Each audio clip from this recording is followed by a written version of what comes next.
Story 1. Donald came into my life when I was at my lowest. I had just gone through a very nasty divorce, and my father had passed from a long battle with cancer. I'd been married for 10 years, and my husband and I always had problems. It wasn't a match made in heaven, and we had no kids. After my divorce, I found myself renting an apartment and just continued working. My job is physically demanding, and this will be important later in my story. I joined a grief group online, and I guess at the time I wanted to meet other people who had the same feelings I was having when it came to losing a loved one. Between the divorce and my father's passing, I felt a tremendous amount of loss and failure. Donald sent me a message telling me that he had noticed my comment and felt a connection with me and decided to work up the courage to send me a message. Donald said he was 54 years old and he had recently lost his wife to cancer. He had an 11-year-old daughter. He said he read my post, which I had done about losing my father, and it had touched him. My kind heart and dedication to my parent really touched him deeply. Donald said he was from Florida, but was currently working in Madrid, Spain. He said he was a mechanical engineer and working on a project overseas for 9 months, but would return to Florida in 3 months. His daughter was in school in Florida and being looked after by his sister. He sent me several pictures of himself and of his daughter. We started a casual chat, and he asked if I had Telegram, which is something I had not heard of. He told me due to his work, he used Telegram to keep in touch, as he wasn't always online in this group. So we started chatting on Telegram after I downloaded it. He asked what kind of work I do, and I told him how physically demanding my job is. I work 12-hour shifts doing hard labor, and I picked up extra shifts if people were to call in. I was a little too honest with him because I told him that with my rent being high and paying off some debt from my divorce, I had to work as much as I could because I always run short at the end of the month if I don't pick up some extra shifts. Donald told me that he was on a $1.8 million contract, and once it was complete, he was going to retire. He was older than me. We did exchange phone numbers, but we mainly talked on Telegram. He asked for my email, which I gave him. He would send me emails explaining about his life, his wife's death, and his daughter. He also gave me his daughter's email address and asked if I would email her once in a while. I told him that's not appropriate. Donald told me he had 2 houses, one in Florida and Miami, and one in New York, which was his summer vacation home. He seemed to be very successful, but told me he was afraid to get to know someone new, as there can be scammers online who ask him for money once they learn of his social status and financial success. I told him I don't need money, I work hard for everything I have, and I don't ask anyone for anything. We got to know each other over time, and I started falling for him. He was actually the one who was apprehensive about dating me online. He said he was scared to love again, so I backed off, letting him make the decision if he wanted to be with me and try online dating or not. I quit talking to him on Telegram and gave him space. He continued to message me asking what he did wrong. I told him I was letting him have his space, and he told me he decided he would try online dating with me. And if it worked out after his contract, he would come and visit. He was attentive to me, calling me after work and talking a lot. He actually became quite clingy, and we would talk all hours of the night because of the time difference. But it got to the point I was exhausted. I couldn't stay up all night talking and then work all day. I did it for a week or 2, and then I started turning my phone off at night. I would leave Donald messages telling him that I had to sleep. Oftentimes when I would tell him I was tired, he would still call at 2 or 3 o'clock in the morning and wake me up, so that's why I shut my phone off. I woke up one morning to 30 missed calls and Donald telling me that he knew I was with another man and how dare I play with his feelings. I told Donald I was sleeping, and I explained again that I work. He said we had to know each other better and be in touch all of the time. And that's when I told him this won't work. I can't work 12-hour shifts and stay up all night. Donald suggested that he start sending me money so I didn't have to work as much, and he asked if I had a bank account. I told him no, I take care of myself. But he asked if we're together, he wants to support me. I told him no several times, and he asked me from time to think about it. He asked for my bank routing and account number and insisted on sending me money. I was so exhausted between work and talking to him, making ends meet, that I agreed to give him the information. He said he was going to have his assistant deposit money into my account. He said use it to pay some bills, and sure enough, I ended up with a money transfer of $1,000 in my account. I was so thankful. The money came from a woman named Anita, which he said was his staffing assistant. Since he was in Spain, he didn't have access to his account to send me money directly. He also stated that he was having issues with his account, so his assistant helped with his deposits until he got back to the States. He told me that he wanted to help me more and that he was having some issues with his account. He said his assistant Anita was going to pull money from his company account, which she was to hold and then send to me. He asked me to keep $600 of the money and buy myself something, and then send the remainder to him. Now, I was confused by it all. In total, $2,600 was deposited into my account.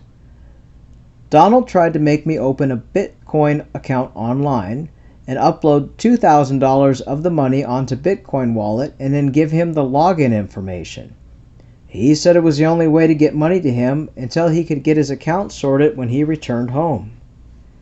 Setting up the Bitcoin thing was difficult for me. Donald became frustrated with me as I wasn't totally sure how to do it, and I became frustrated and upset as he would yell at me on the phone on how to do the account. We ended up having a huge argument, and he started cursing, yelling at me, and calling me names. I'd never heard him speak to me this way, and I was near tears when he screamed at me to just open the account and send his money. I was so upset and hurt by him that I hung up and blocked his number. I ended up going to my bank and asking him to do a reverse transfer of the $2,600 back to the account where it came from. My bank was able to do the reverse deposit. Donald tried to contact me again, but I refused his request. I know the situation was a little bit different, and I couldn't believe the way he spoke to me. I would never allow a man to scream at me, use foul language, and call me names. I do get a ton of friend requests since this incident. I don't know who Anita was, but I suspect she was another woman he maybe spoke to. I'll never date online again or speak to an interested man online. Story 2. I'm embarrassed about this, but this is what happened to me. I spent 25 years in prison. Long story short, I cleaned up my life during my time locked up. I don't want to get into the specs of my past. Let's just say I did wrong, paid the price, and when I got out, my family introduced me to social media. They told me it's a way we can all keep in touch through Facebook and help me connect to the world. Don't get me wrong, some guys had Facebook and Instagram in jail and even phones. But it wasn't my thing. I joined Facebook, uploaded a few outside pictures of me and a couple pics of me taken while I was in prison. I added my family members as friends and liked a few pages of bands and stuff I enjoyed, sports teams, things like that. I started getting friend requests from people. Some guys, but mostly women. A few of them were gorgeous.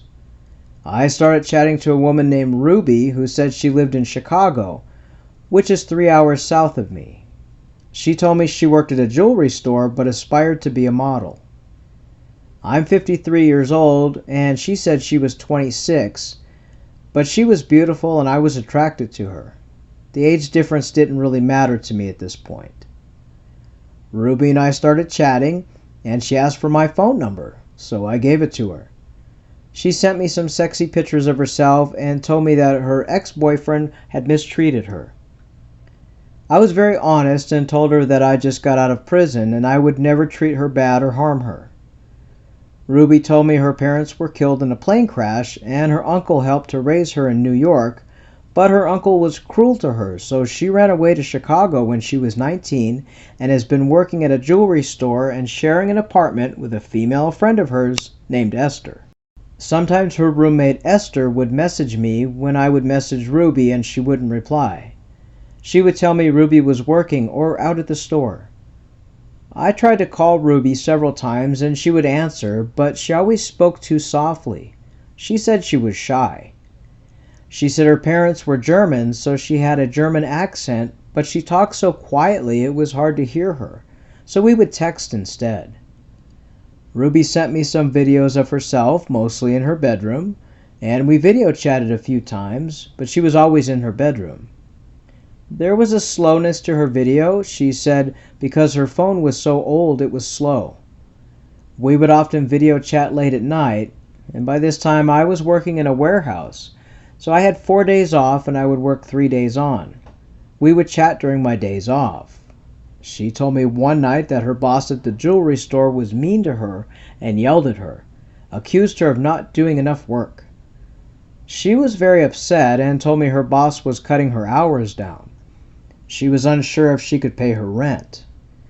I told her to come up here and stay with me.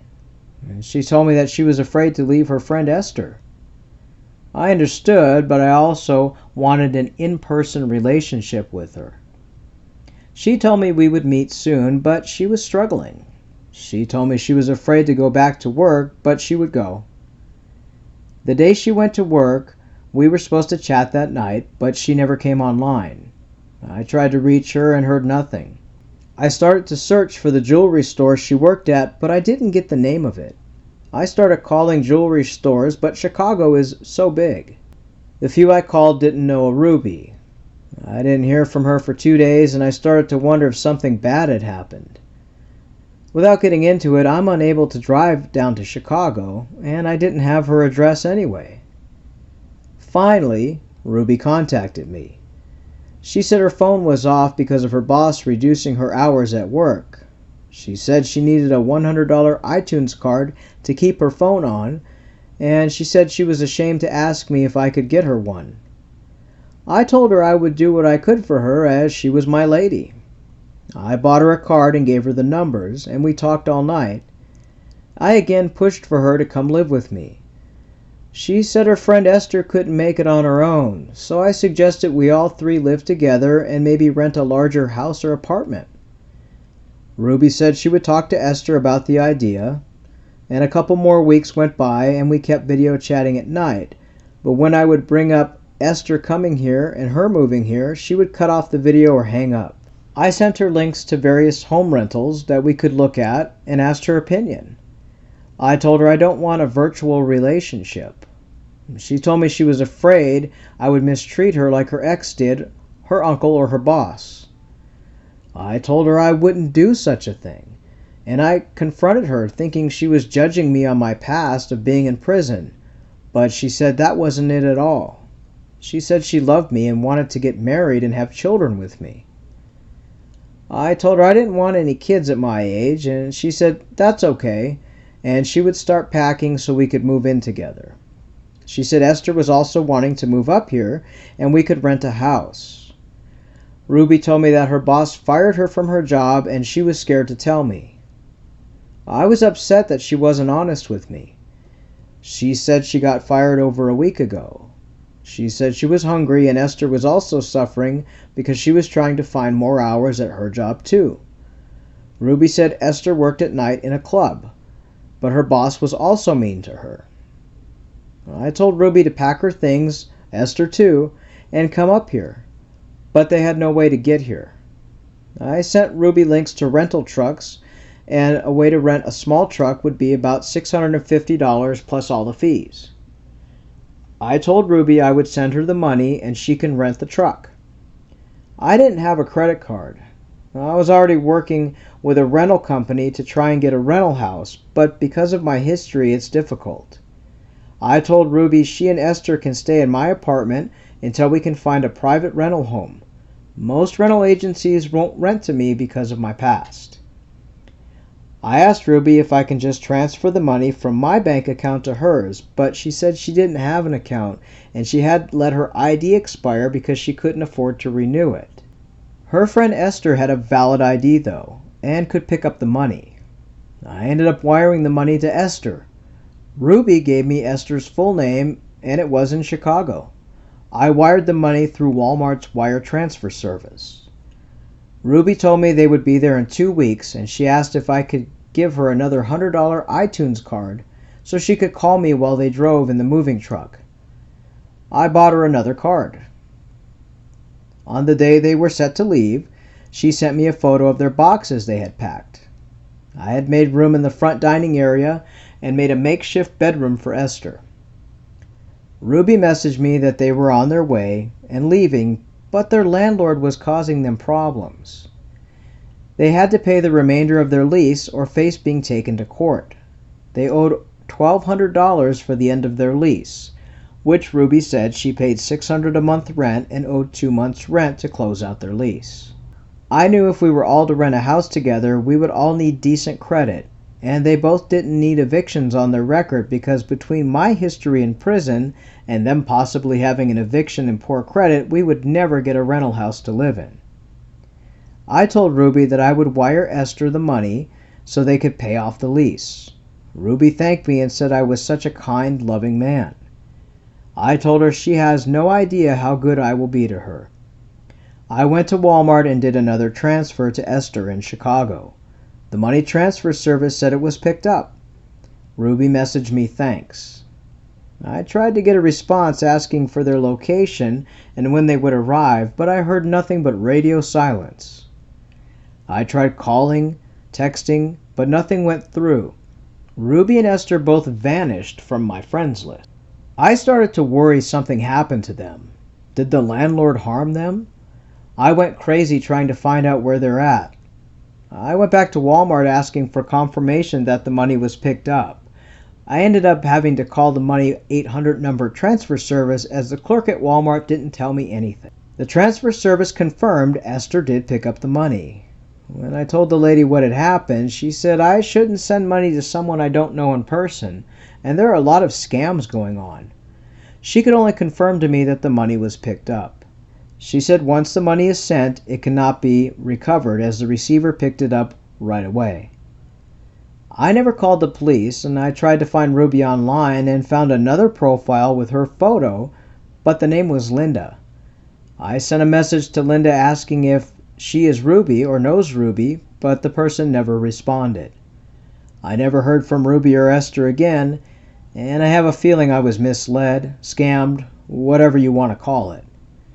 I didn't tell my family the whole story, only that I broke up with some woman I had met online. I'm not sure who Ruby was or Esther, but someone named Esther picked up that money in Chicago. These are things they don't teach you when you're new to the online life. Story 3. I'm a hospice nurse and my days and nights are filled with helping people. When I met Jason, he said he was in the U.S. Army and saw my comment on a post online and found me to be very clever. He liked my profile picture. Jason said he was a helicopter pilot in the Army and was deployed to Yemen for a peacekeeping mission. He was in charge of flying injured soldiers to and from the Army hospital. I told him what I do for a living, and he asked and said I was a worthy and gold woman, whatever that meant. He said he was from Florida but would come home in 6 months after deployment. I live in Alabama, and I told him when he returns home I'd love to buy him dinner and thank him for being in the service. I typically would buy veterans and other active duty cups of coffee or a meal if I saw a military man or woman in uniform ordering food. It's my way of doing my duty as a proud American. Jason said he would love to take me to dinner when he returns. When I asked him where in Florida he lived, he said yes, but he wouldn't give me the town or city name. When he asked me where I am from, I responded with AL, and he asked what country this was. I said United States, silly. He then asked me again where I'm from, and I again typed to him AL. He said he didn't get me. I told him he should know AL is Alabama.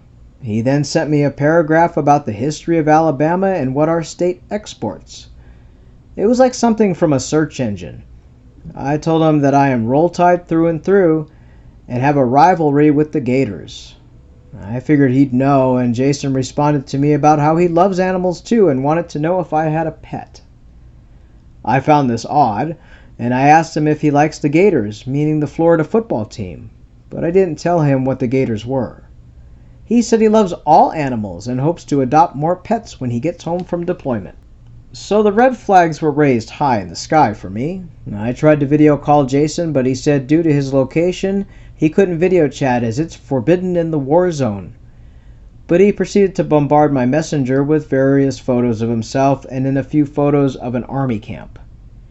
I continued to press the video chat button over and over, and he finally yelled at me, telling me I was crazy and he could get fired from the army if he's caught on video. I ignored that and kept hitting the video chat button. He told me I was wicked and needed to be tamed. I told him I might be wicked, but he's not in the army, and he was a very bad actor. He ended up blocking me. I knew he was fake. I just hope no one falls for his nonsense. We like to thank these people for sharing their stories. Sometimes stories end in a different way than you think they would. And she definitely, this last lady in the story, looked for all the red flags and she found them. If you'd like to share your encounter with an online scammer, whether you lost money or not, you can find us scammingscammers@gmail.com so we can narrate your story into a video. Until next time, stay safe and always look for the red flags.